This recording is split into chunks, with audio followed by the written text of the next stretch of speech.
Hello everyone, my name is Chandan Singh.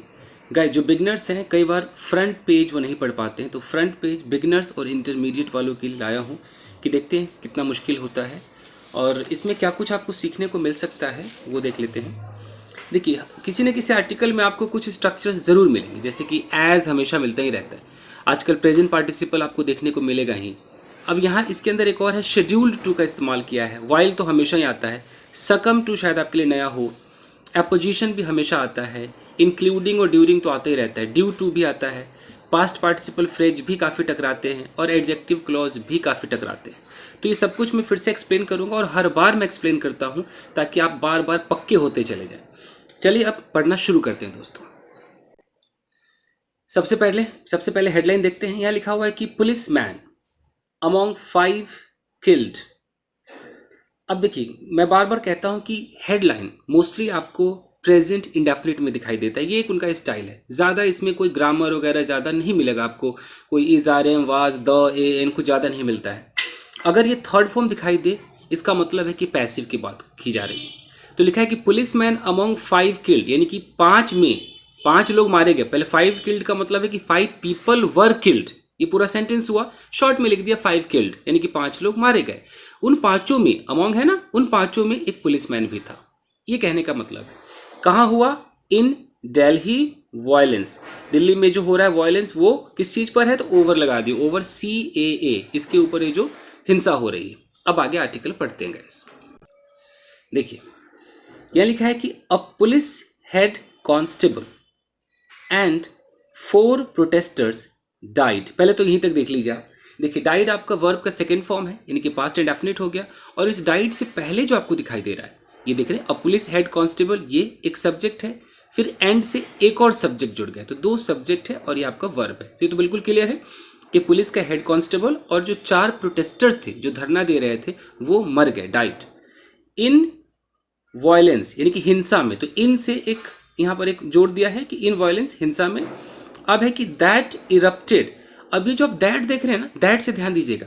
That erupted over opposition to the citizenship amendment act. पहले यहां तक देख लेते हैं। हाँ चलिए, इन द जाफराबाद, यहाँ कॉमा है, यहाँ पे देख लीजिए। तो इस दैट से लेकर इस कॉमा तक जो है, इसे हम कहते हैं, ये जो दैट है इसे बोलते हैं रिलेटिव प्रोनाउन। और इस दैट से जो चालू हुआ है ना यहाँ तक, ये आपका एक क्लॉज है। रिलेटिव प्रोनाउन से चालू हुआ है तो इसे हम क्या बोलेंगे? एडजेक्टिव क्लॉज बोलेंगे। कैसे? देखिए, तो protester died in violence, violence में वो मर गए। अब उस वायलेंस के बारे में कुछ इन्फॉर्मेशन दे रहा है कि जो हिंसा है, कौन क्या हुआ उसका, हिंसा के बारे में कुछ बता रहा है कि वो हिंसा दैट इरप्टेड, जो उभरा, इरप्ट का मतलब उभर कर बाहर आया, जो इरप्ट हो गया, फैल गया, ओवर अपोजिशन, किस चीज पर वो इरप्ट हो गया? अपोजिशन पर। किस चीज का अपोजिशन था? अपोजिशन का मतलब होता है कि आप नहीं मानते हैं उस चीज को, आप अपोज करते हैं, उसके विरोध में जाते हैं। तो किस चीज का अपोजिशन था? To the citizenship amendment act का था। कहां पर था? In the Jafrabad. तो क्लियर है। अब फिर यहां पर कॉमा करके है, मौजपुर यहां भी था, एंड भजनपुरा यहां भी था। Areas of north east Delhi on Monday. तो नॉर्थ ईस्ट दिल्ली के इन सारे एरिया में, जाफराबाद, मौजपुर, भजनपुरा, इन सारे एरिया में कहीं ना कहीं ये इरप्ट हुआ। और ये कब हुआ? ऑन मंडे, मंडे को। तो देख रहे सेंटेंस कैसे बड़ा होता है। सेंटेंस तो बस इतना ही था कि भाई इतने सारे लोग, 5 लोग मारे गए, हिंसा में 5 लोग मारे गए। हिंसा के बारे में एक इन्फॉर्मेशन देना शुरू कर दिया। तो दैट से लेके पूरा यहां तक ही मैं बोलूंगा, ये आपका एक क्लॉज है। इसमें छोटे छोटे और भी प्रेपोजिशनल फ्रेज जुड़े हैं। जहां भी आप ये प्रेपोजिशन देख रहे हैं ना, ये प्रेपोजिशनल फ्रेज कहलाते हैं। इन से जोड़ दिया, ऑन से जोड़ दिया, ऑफ से जोड़ दिया। तो क्लियर है। अब आगे देखते हैं। The violence took a communal colour. अब देखिए कैसे घुमा के बोला है तो पास्ट इंडेफिनिट कि जो वायलेंस है, जो हिंसा है, टुक अ कम्युनल कलर, यानी कि उसने एक सांप्रदायिक रंग ले लिया।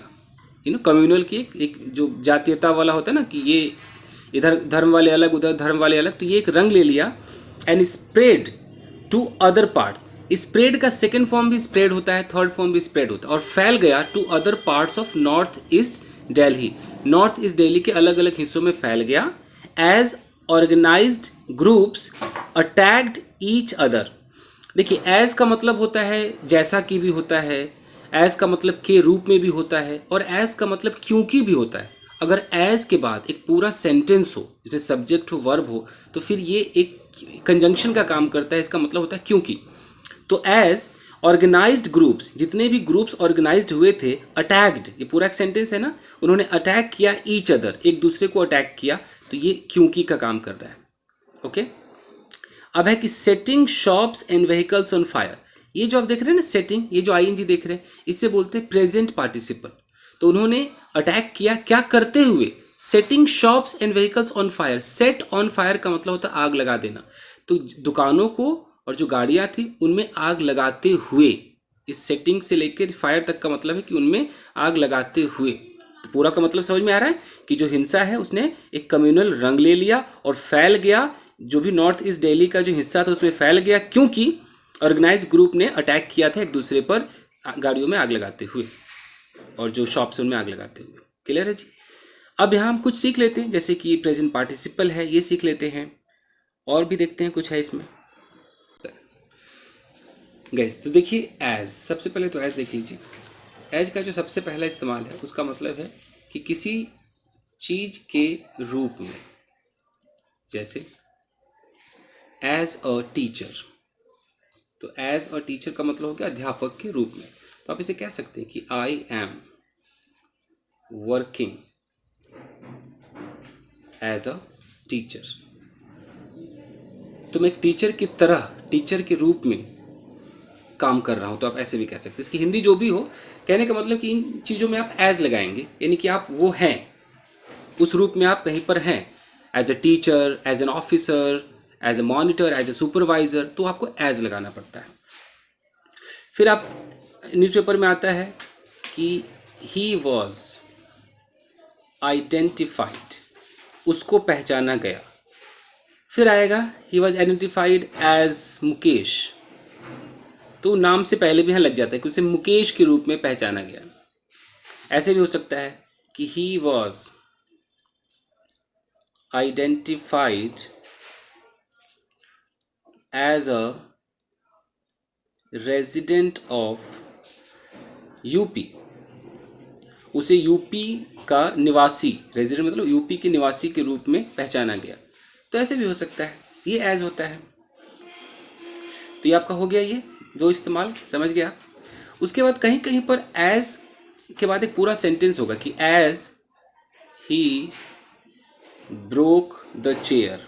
अगर ऐसे एक पूरा का पूरा सेंटेंस है तो एक सब्जेक्ट भी हो, उसमें एक वर्ब भी हो, तो फिर ये पूरा एज से लेके यहाँ तक ये एक क्लॉज कहलाता है और इसे बोलते हैं एडवर्ब क्लॉज। ये एडजेक्टिव क्लॉज नहीं, एडवर्ब क्लॉज है। और ये एडवर्ब ऑफ रीजन है, ये कारण बताने के लिए है। तो इसलिए ये क्योंकि वाली फीलिंग देता है कि as he broke the chair his father beat him up. Beat him up, उसे खूब पीटा, उसके पापा ने खूब पीटा क्योंकि ही ब्रोक द चेयर, उसने कुर्सी को तोड़ दी।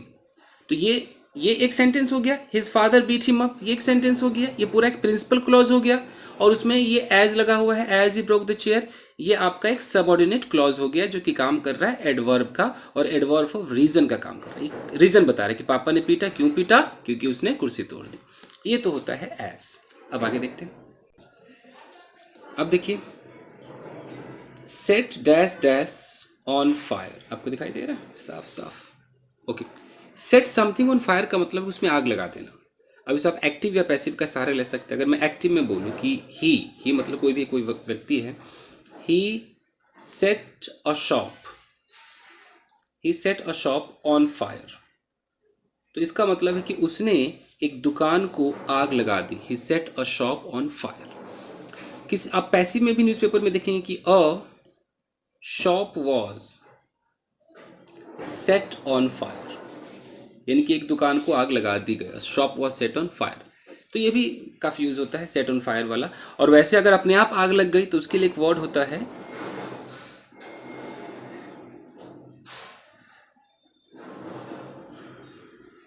ब्रेक, यहाँ आउट लगा दीजिए, ब्रेकआउट। जैसे कि आग लग गई तो आप ऐसे बोलेंगे कि फायर, ब्रेक का सेकेंड फॉर्म ब्रोक हो जाएगा, fire broke out.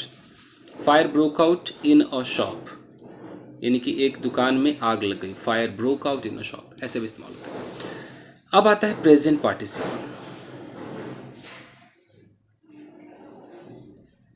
Present participle.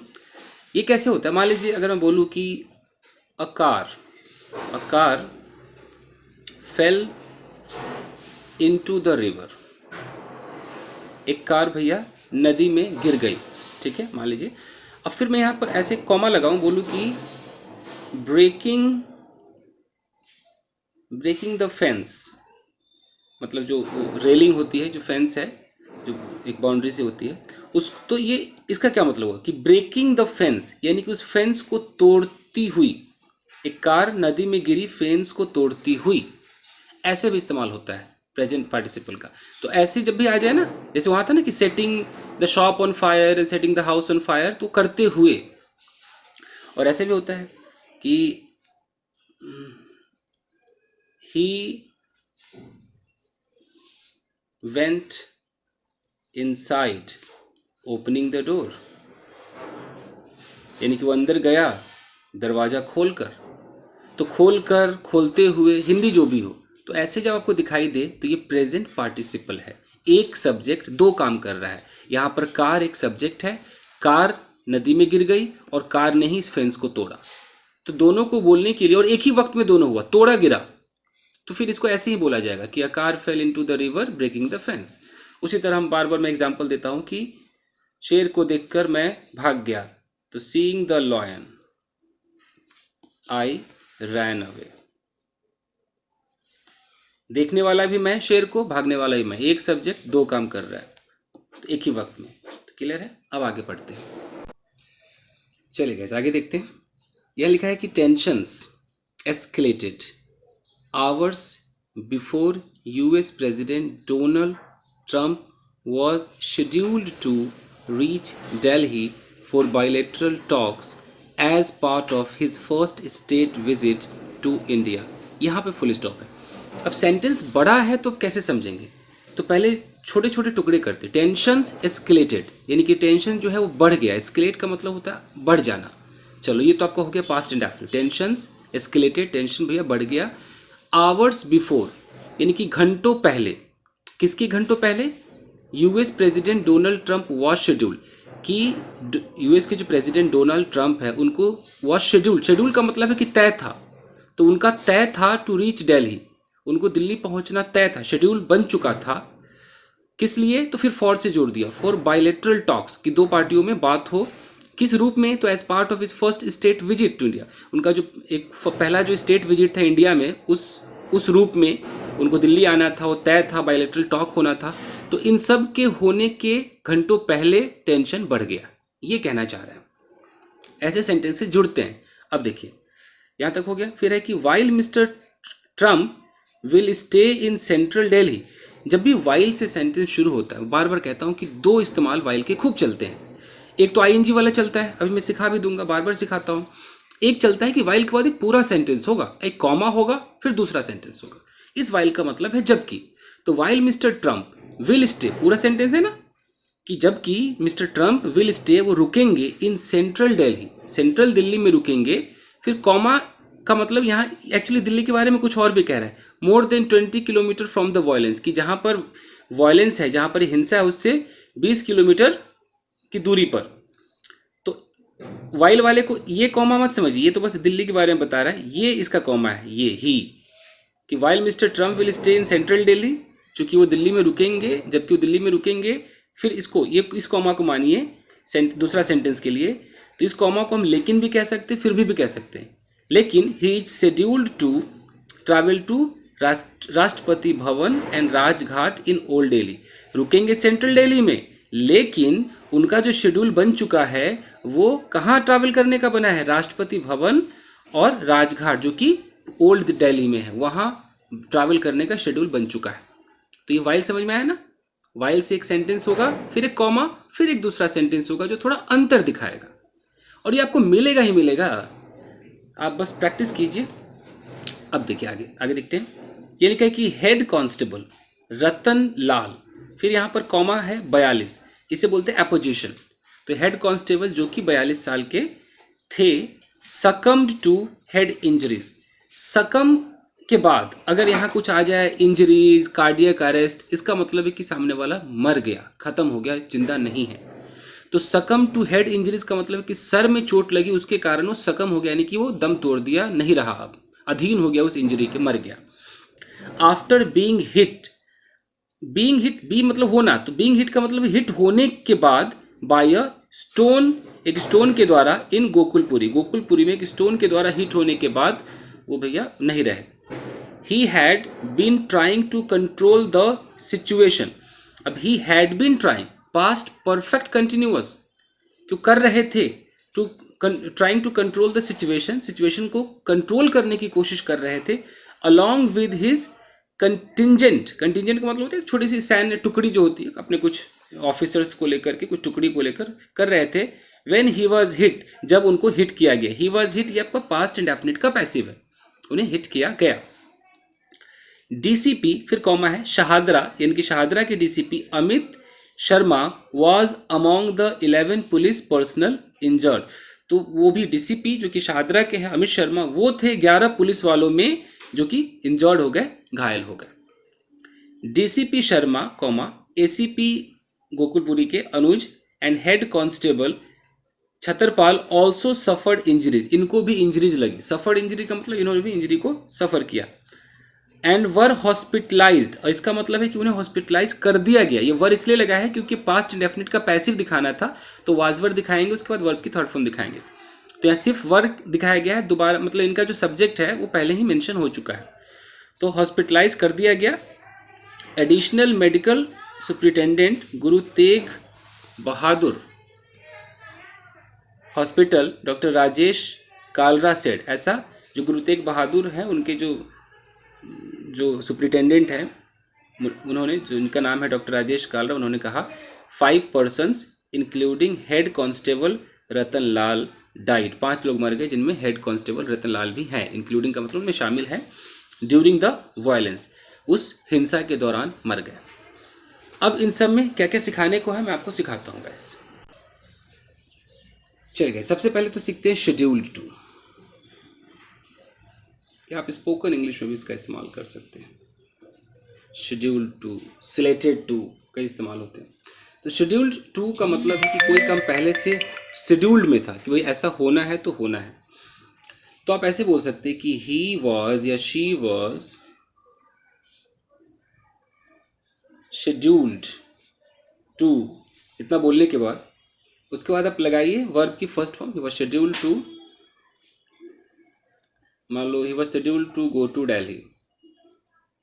इसका मतलब है कि उनको, उनका शेड्यूल बन चुका था। अब हिंदी आप जो भी समझे, कहने का मतलब है कि दिल्ली जाने का शेड्यूल बन गया था, बस। अब उसको कैसे भी आप समझे।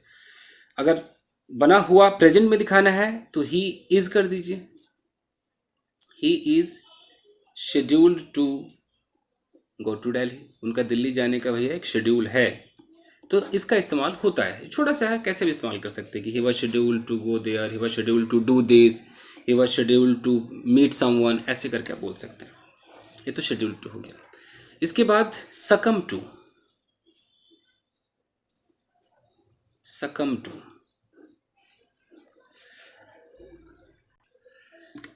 जब भी आपको सकम टू मिलेगा न्यूज़पेपर में तो उसका अधिक मतलब यही, एक ही मतलब होगा, मर जाना, यही मतलब कि बंदा अब जिंदा नहीं रहा, सकम टू। ऐसा अगर मैं बोलूँ कि ही सकम, इसका सेकंड फॉर्म क्या, सकम, तो ही सकम टू। उसके बाद ये लोग टू के बाद दिखाते हैं कि जिस चीज से वो मरा, मतलब कई बार आपको दिखाई देगा कार्डियक अरेस्ट, यानी कि दिल का दौरा पड़ने से मरा, तो कार्डियक अरेस्ट। कई बार लिखा होगा कि ही या शी सकम टू हिज या हर इंजरीज, ऐसे भी लिखा होगा, तो इंजरी से मर गया, हेड इंजरी से मर गया, ऐसे ही लिखा होगा। तो सकम टू जब भी आते इसका मतलब है कि सामने वाले की मौत हो गई। एक एक एग्जाम्पल काफ़ी है, फटाफट खत्म करते हैं। उसके बाद आता है एपोजिशन।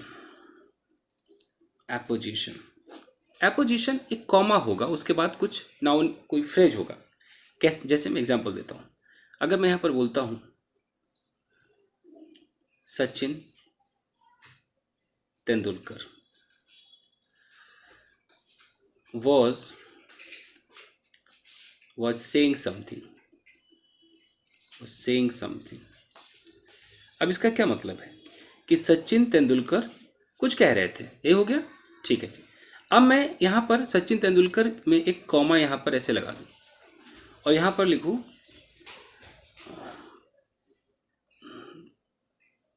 और फेमस क्रिकेटर,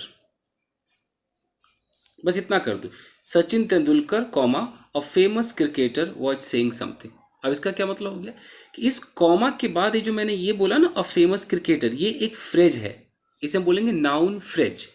यानी कि ये जो सचिन तेंदुलकर है इसके बारे में एक और मुझे इन्फॉर्मेशन देनी थी तो मैं एक फ्रेज के रूप में दे सकता हूँ कि सचिन तेंदुलकर जो कि एक फेमस क्रिकेटर है। ये देख रहे हैं, एक कॉमा दिया और एक लिख दिया, बस इससे ये पता चलता है।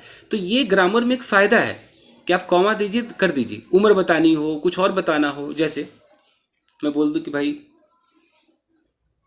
चंदन सिंह, चंदन सिंह, अब मैं बोलूँ कि वेंट टू इंडिया गेट, तो चंदन सिंह इंडिया गेट गया, ठीक है। अब चंदन सिंह कौन है, एक कॉमा दूं, यहाँ पर लिख दूं कि an English teacher, an English teacher, तो इसे ये पता चल गया कि अच्छा चंदन सिंह जो कि एक इंग्लिश टीचर है वेंट टू इंडिया गेट। तो इस कॉमा के बाद ये जो आप ये पूरा देख रहे हैं ये एक फ्रेज हो गया, नाउन फ्रेज। बस ये होता है एपोजिशन, इसलिए इसको एपोजिशन कहते हैं। किसी का आप ऐसे भी एज बता सकते हैं, आपने बोला कि राम, एक कॉमा दिया, लिख दिया 33, वॉज किडनैप, वॉज किडनैप, यानी कि राम जो कि 33 साल का है उसे किडनैप कर लिया गया। ये फायदा है एपोजिशन का।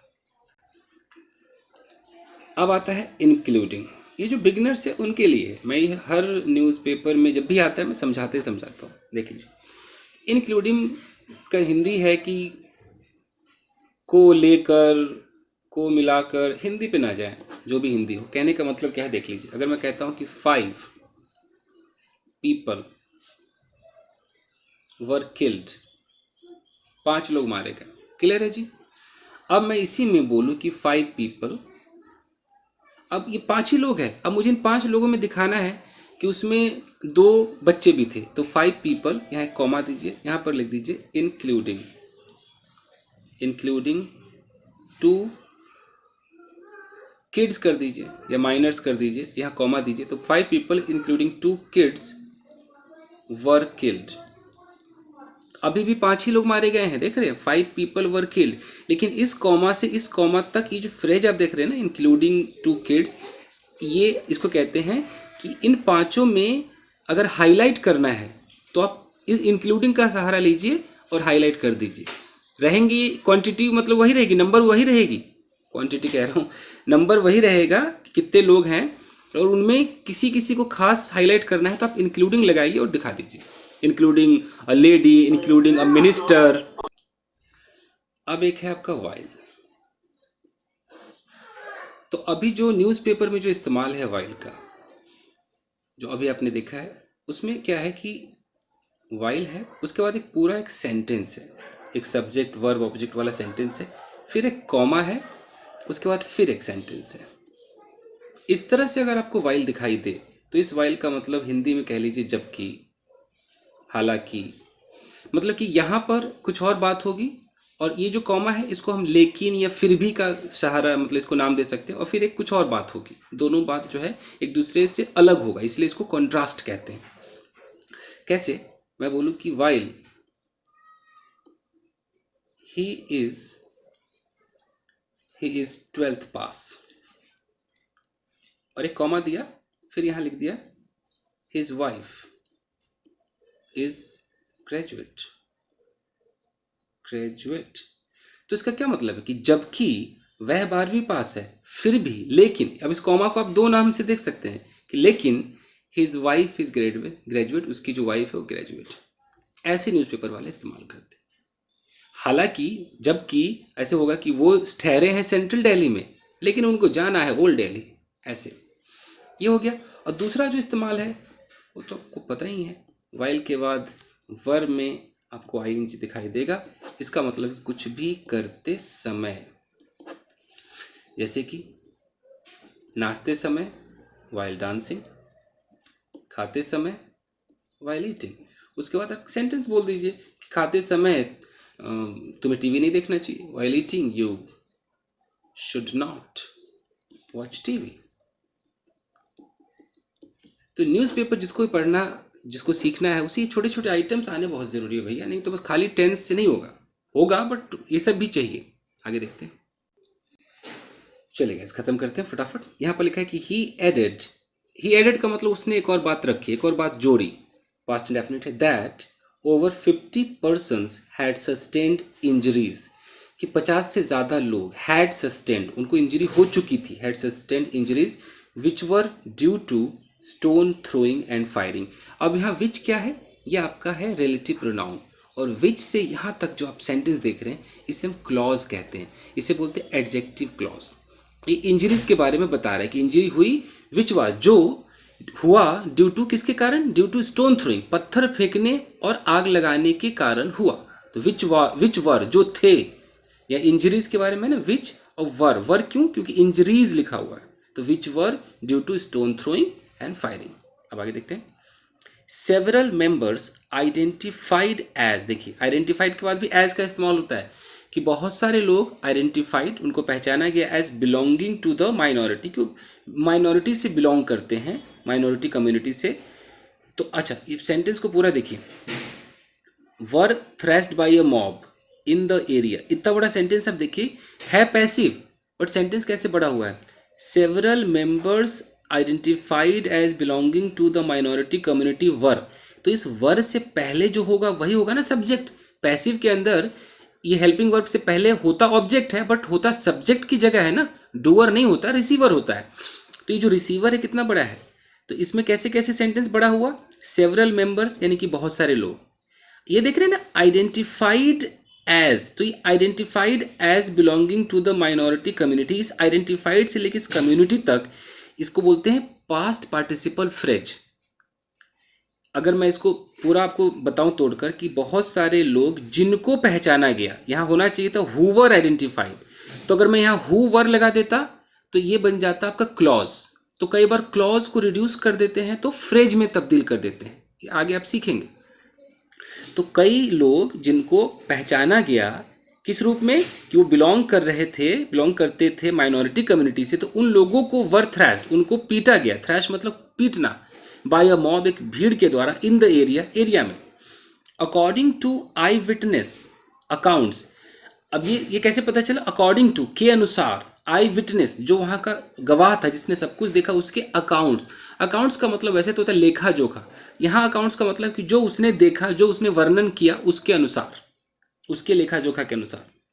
ड्यूरिंग द वायलेंस, ड्यूरिंग अभी सिखाऊंगा, ड्यूरिंग का मतलब उसके दरमियान, तो ड्यूरिंग द वायलेंस, उस हिंसा के दरमियान, a group of anti CAA protesters torched 2 cars and e rickshaw in the Jafrabad area. पहले यहां तक देखते हैं, a group of anti CAA protester, जो CAA के खिलाफ जो प्रोटेस्टर है, उन्होंने टॉर्च का मतलब आग लगा देना, ये काफ़ी न्यूज़पेपर में चलता है, तो टॉर्च आग लगा दी, 2 cars 2 कार को, एंड ई रिक्शा को, इन द जाफराबाद एरिया, जाफराबाद के एरिया में, एंड इन रिटेलिएशन, देखिए इन रिटेलिएशन का मतलब है कि बदले में उसके पलटवार में, प्रो CAA प्रोटेस्टर, प्रो का मतलब है कि जो समर्थन में है, जो CAA को सपोर्ट कर रहे हैं उसको बोलते हैं प्रो, जो उसके पक्ष में है, तो pro CAA protesters set 4 shops ablaze, ablaze का मतलब भी आग लगा देना है, सेट के बाद अब्लेज आ जाए मतलब आग लगा देना, उन्होंने 4 दुकानों को आग लगा दी, एंड पेल्टेड स्टोन्स, और स्टोन फेंका, पेल्ट मतलब फेंकना, एट अदर शॉप्स, दूसरे शॉप पर, after identifying them as belonging to members of the minority community. ये तब किया जब उन्हें ये पता चला कि शॉप और ये जो जितने भी दुकानें हैं इन पे माइनॉरिटी कम्युनिटीज़ के लोग हैं, तो ये सोचकर उन्होंने आग भी लगा दी और पत्थर भी फेंके। क्लियर है यहाँ तक? अब देखिए, द वायलेंस इरप्टेड, इरप्ट का मतलब तो भभक उठना, एकदम ऊपर चढ़ जाना, तो जो वायलेंस है ये भभक गया in the presence of nearly 100 policeman, 100 policeman के प्रेजेंस में। देखिए इन द प्रेजेंस ऑफ का मतलब उनके उपस्थिति में, नियरली मतलब लगभग 100 पुलिसमैन थे, मैन का प्लूरल मैन होता है, MEN। फिर यहाँ एक रिलेटिव प्रोनाउन है, who seemingly did not respond to the situation. अब ये हु से लेकर के सिचुएशन तक, ये देख रहे हैं सिचुएशन यहाँ तक, इसको बोलते हैं क्लॉज। देख लीजिए, ये आपका रिलेटिव प्रोनाउन है और इससे जो सेंटेंस शुरू होगा उसे एडजेक्टिव क्लॉज कहेंगे। जो कि इस बगल वाले जो एंटीसीडेंट है ना पुलिसमैन, इनके बारे में एक इन्फॉर्मेशन दे रहा है, एडजेक्टिव का काम कर रहा है कि पुलिसमैन हु सिमिंगली, सिमिंगली का मतलब जो प्रतीत हो रहा था, तो ऐसा प्रतीत हो रहा था कि डिड नॉट रिस्पॉन्ड, उन्होंने रिस्पॉन्ड नहीं किया सिचुएशन का, रिस्पॉन्ड मतलब कि प्रतिक्रिया नहीं दिखाई। The violence over the CAA spilled over from Sunday, वो संडे से ही फैल गया, स्पिल हो गया। The violence over the CAA पर जो वायलेंस है, जो हिंसा है, वो संडे से ही फैल गया। On Monday fresh cases of stone throwing were reported, और मंडे को और भी नए केसेज रिपोर्ट हुए। अब मैं फटाफट कर रहा हूँ।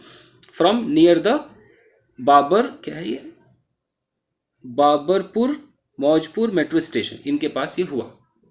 लेटर यानी कि बाद में, a similar incident was reported from Khajuri Khas, ये आपका पास्ट इंडेफिनिट का पैसिव है कि बाद में उसी तरह का जो घटना है उसे भी रिपोर्ट किया गया खजूरी खास से।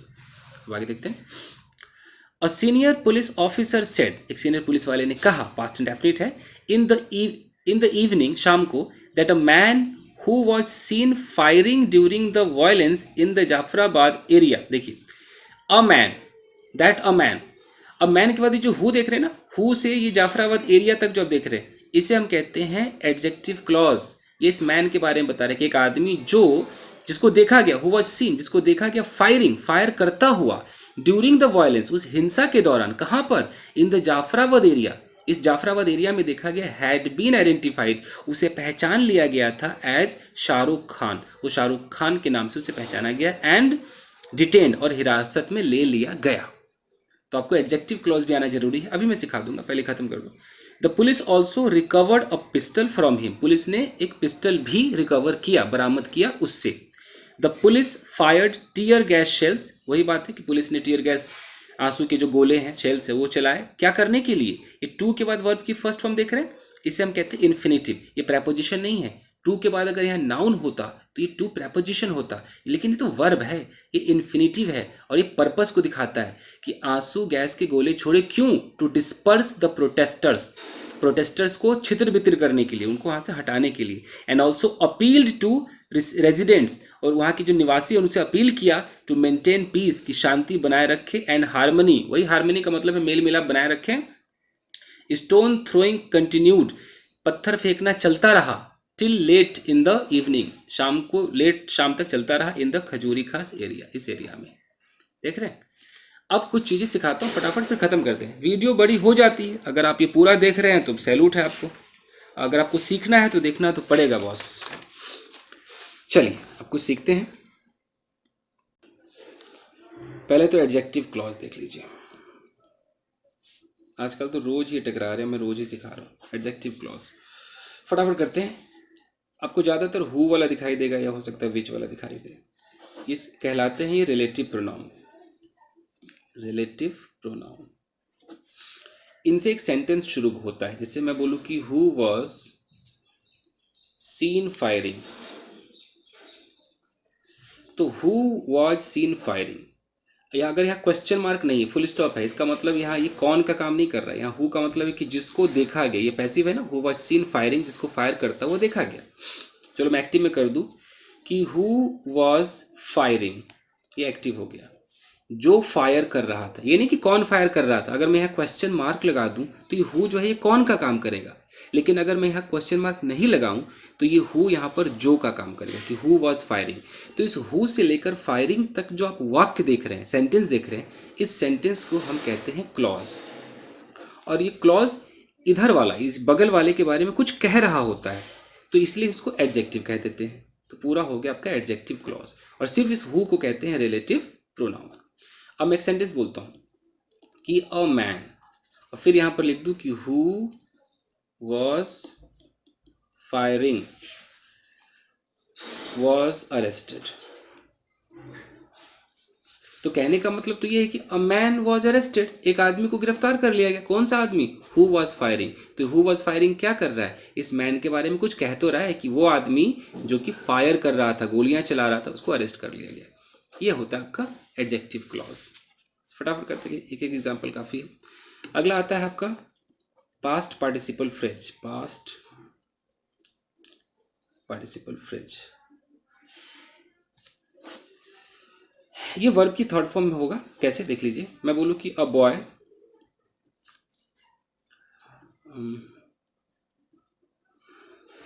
Beaten by some people died, सीधा मैं इतना बोलूँ तो अ बॉय डाइड, एक लड़का मर गया। और यहाँ अचानक ये थर्ड फॉर्म देख रहे हैं ना, बीटन बाय सम पीपल, तो ये आपका है पास्ट पार्टिसिपल, और इससे इस यहाँ तक का जो सफ़र है इसे बोलते हैं phrase. Beaten by some people, कुछ लोगों के द्वारा पीटा हुआ, एक लड़का जिसको पीटा गया था कुछ लोगों के द्वारा, वो मर गया।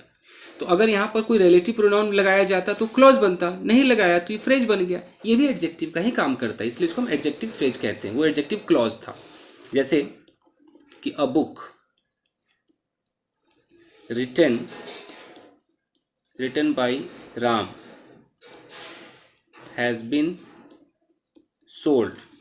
तो कहने का मतलब कि किताब हैज़ बीन सोल्ड, मतलब बुक हैज़ बीन सोल्ड, किताब को बेच दिया गया। कौन सी किताब? रिटन बाय राम, जिसे राम के द्वारा लिखा गया था। तो बस यही है गैस, वीडियो काफ़ी बड़ी हो गई, तो बस आज के लिए इतना ही। मिलता है अगले वीडियो में। Chill then take care, keep practising and have fun. Thank you guys.